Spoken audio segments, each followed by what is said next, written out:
আমরা সকলেই জানি যে গান্ধারীর অভিশাপের কারণে যখন দ্বারকা নগরী ডুবে যায়, শ্রীকৃষ্ণ তার দেহ ত্যাগ করেন। কিন্তু আপনি কি কখনো ভেবে দেখেছেন শ্রীকৃষ্ণের প্রিয়, তার হৃদয়ের সবচেয়ে কাছের রাধারানীর মৃত্যু কিভাবে হয়েছিল?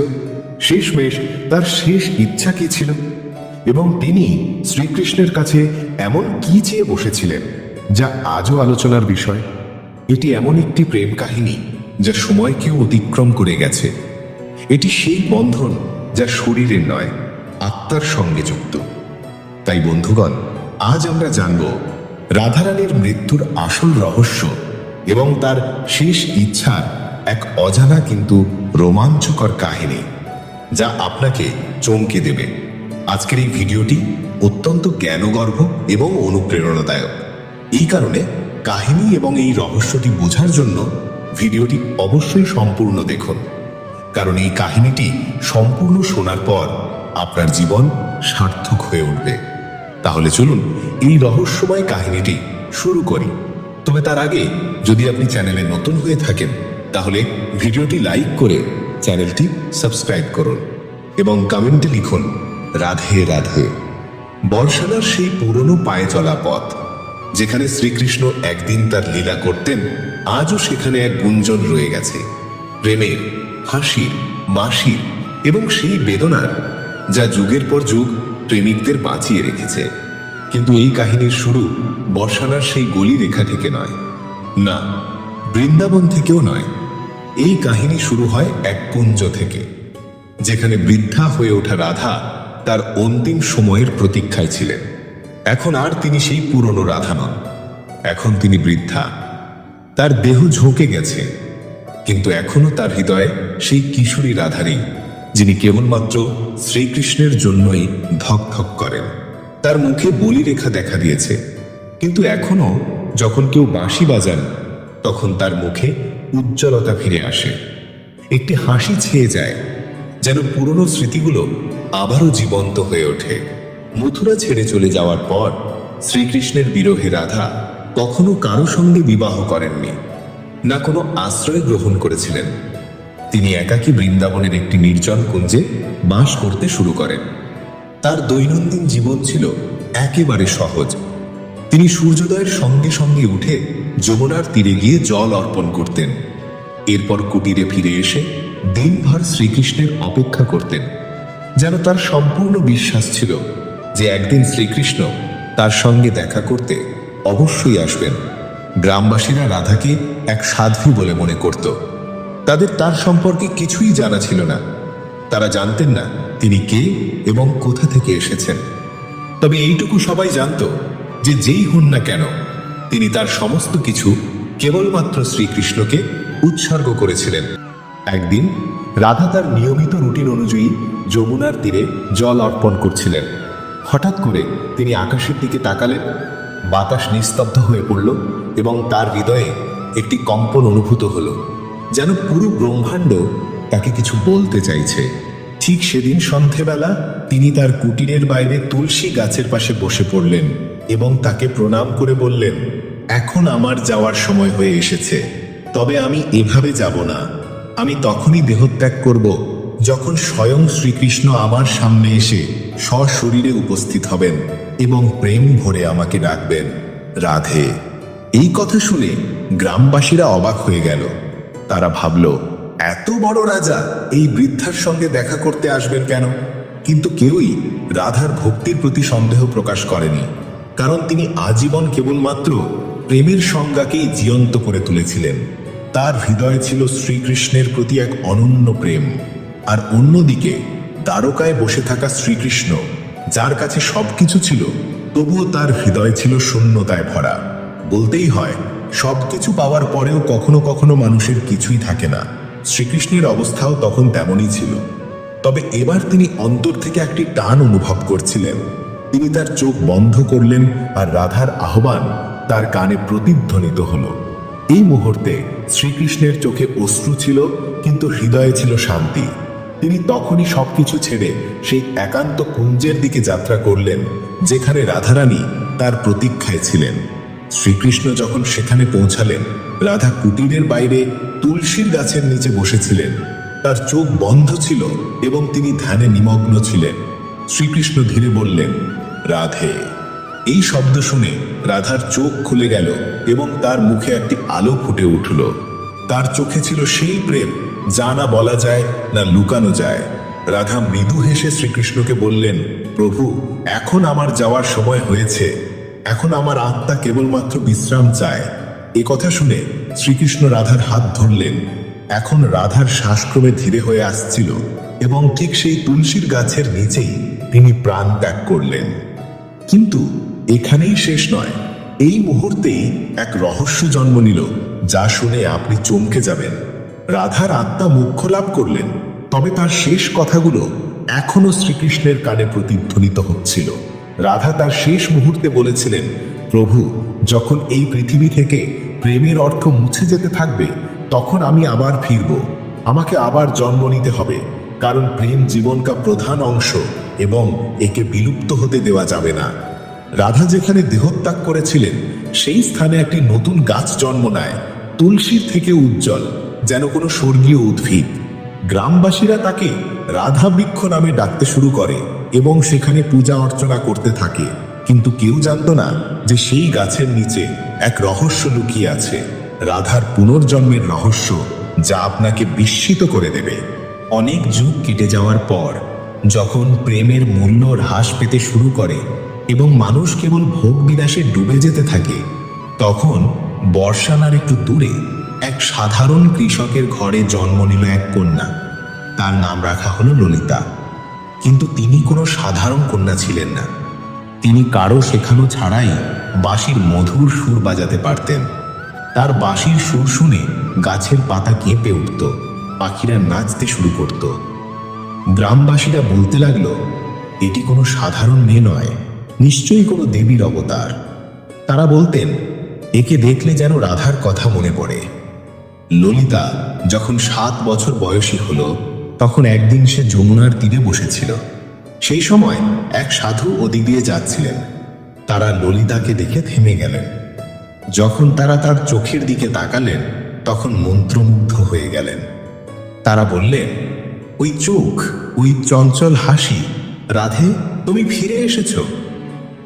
ললিতা প্রায়ই স্বপ্নে একজন সুন্দর শ্যামবর্ণের পুরুষকে দেখত, যিনি আর কেউ নন, স্বয়ং শ্রীকৃষ্ণ। তারা কিছু বলতেন না, কেবল বাঁশি বাজাতেন। সেই বাঁশির সুর ললিতার হৃদয় ছুঁয়ে যেত। একদিন ললিতা তার মাকে জিজ্ঞেস করল, মা, এই প্রেম কি জিনিস?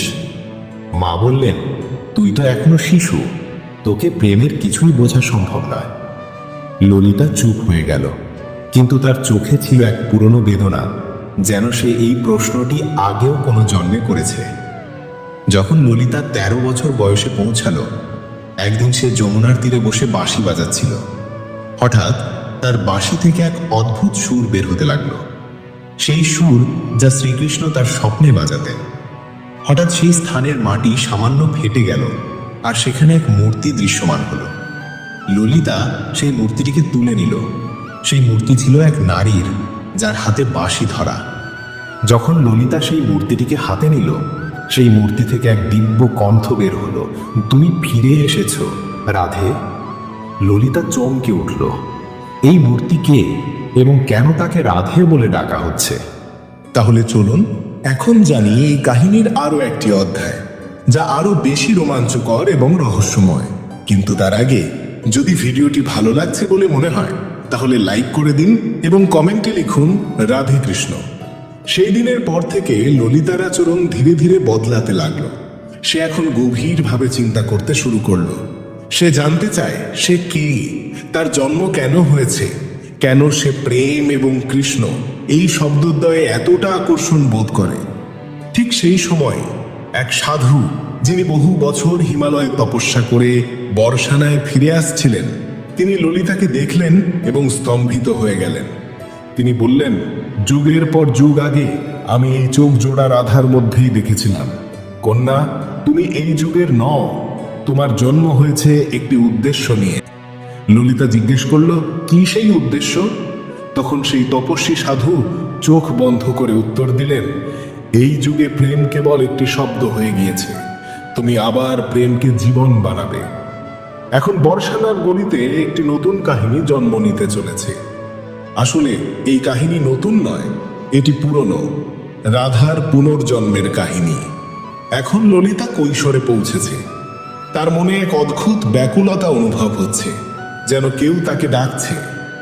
রাতে ললিতা একা একা যমুনার তীরে গিয়ে বসে থাকত, আর সেই অজানা পুরুষের কল্পনায় ডুবে যেত, যিনি তার স্বপ্নে এসে বাঁশি বাজাতেন। একদিন ললিতা তার মাকে জিজ্ঞেস করল, মা, প্রেম কি না বলেও হতে পারে? তখন তার মা বললেন, মেয়ে, সত্যিকারের প্রেম তো সেটাই যা কিছু না বলেও হয়ে যায়। কিন্তু ললিতা তো অন্য কিছু ভাবছিল। তার হৃদয় এমন এক ব্যক্তির জন্য ধকধক করছিল, যার সাথে সে কখনো দেখা করেনি। একদিন সেই সাধু ললিতাকে তার আশ্রমে ডাকলেন এবং বললেন, রাধে, এবার সময় এসে গেছে। কৃষ্ণ এই যুগে জন্ম নিয়েছেন, তবে এই যুগে তিনি এক ব্রাহ্মণের রূপে জন্ম নিয়েছেন এবং তোমাকে তাকে খুঁজে বের করতে হবে। এই কথা শুনে ললিতা আনন্দে নেচে উঠল, কারণ যে মুহূর্তের সে অপেক্ষা করছিল তা আসতে চলেছে। কিন্তু একটি সমস্যা ছিল, ললিতা কিভাবে শ্রীকৃষ্ণকে চিনবে? তখন সেই সাধু বললেন, যখন তিনি তোমার সামনে আসবেন, তুমি নিজেই তাকে চিনে ফেলবে। তবে মনে রেখো, এইবারের পরীক্ষা আরো কঠিন হবে, কারণ এখন যুগ বদলে গেছে। তোমার প্রেম এবার আর কেবল ব্যক্তিগত থাকবে না, এবার তোমাকে সমাজ ও জনগণের সামনে প্রেমের আসল অর্থ বোঝাতে হবে। এখন শ্রীকৃষ্ণ পুনর্জন্ম নিয়েছেন এবং এক নবযুবক সন্ন্যাসীর রূপে রয়েছেন, যার নাম অনন্তানন্দ।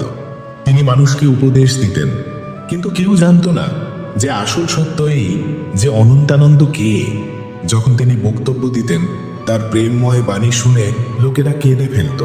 তিনি বলতেন, প্রেম কেবল দেহগত নয়, আত্মার সম্পর্ক। প্রেম মানেই ত্যাগ ও সমর্পণ। কিন্তু ভিতরে ভিতরে তিনিও অসম্পূর্ণ বোধ করতেন। তিনিও প্রতিটি রাত যমুনার তীরে গিয়ে বসতেন এবং সেই অজানা নারীর স্বপ্নে হারিয়ে যেতেন। একদিন সেই সাধুর নির্দেশ অনুযায়ী ললিতা তার বাবা মাকে প্রণাম করে একাই বেরিয়ে পড়ল তার অজানা প্রেমের খোঁজে। তার হাতে ছিল কেবল একটি ছোট বাঁশি এবং মনে ছিল অটল সংকল্প। সে গ্রাম থেকে গ্রামে ঘুরত, কখনো কোনো কাহিনী শুনত, কখনো অনেক সন্ন্যাসীর সঙ্গে দেখা করত, এই আশায় যে সে তার প্রেমকে খুঁজে পাবে। কিন্তু কোনো সন্ন্যাসীর মধ্যে সেই তেজ খুঁজে পায়নি, যে তেজ কেবল আত্মা থেকে অনুভব করা যায়। অবশেষে একদিন সে পৌঁছাল এক নগরে। সেখানে একটি বিশাল উপদেশ সভা বসেছিল। সবাই বলছিল, আজ অনন্তানন্দ স্বামীজির উপদেশ আছে। তার কথা শুনলে হৃদয় কাঁদে ওঠে। ললিতা জনতার ভিড়ে বসে পড়ল। অনন্তানন্দ মঞ্চে এলেন। যখন তিনি চোখ তুললেন, তার চোখ পড়ল ললিতার চোখে। এক মুহূর্তের জন্য সময় থেমে গেল। তিনি কিছু বললেন না, তবে তার চোখ বলছিল, তুমি এসেছো অবশেষে। ললিতা হতবাক হয়ে গেল। এই চোখ, এই চাহনি, এ তো সেই চোখ যেটা সে জন্মের পর থেকে স্বপ্নে দেখে এসেছে। তিনি বক্তব্য শুরু করলেন, আজ আমি কোনো শ্লোক বলবো না। আজ আমি বলবো সেই প্রেমের কথা যা যুগে যুগে আত্মাকে জাগ্রত করেছে। তার প্রতিটি শব্দ যেন ললিতার হৃদয়কে ভেদ করে যাচ্ছিল। এই সেই সুর যেটা সে জানে, এই সেই বাণী যা সে বারবার স্বপ্নে শুনেছে। সভা শেষে ভিড় ছেটে গেলে ললিতা ধীরে ধীরে তার দিকে এগিয়ে গেল।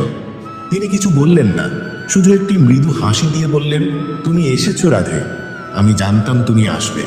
আমরা তো আলাদা হইনি কখনো। ললিতার চোখ দিয়ে অশ্রু ঝরতে লাগলো। সে বলল, কেন তাহলে এই জন্ম, কেন এত দূরত্ব? তখন অনন্তানন্দ বললেন, এবার প্রেম কেবল আমাদের মধ্যে সীমাবদ্ধ নয়।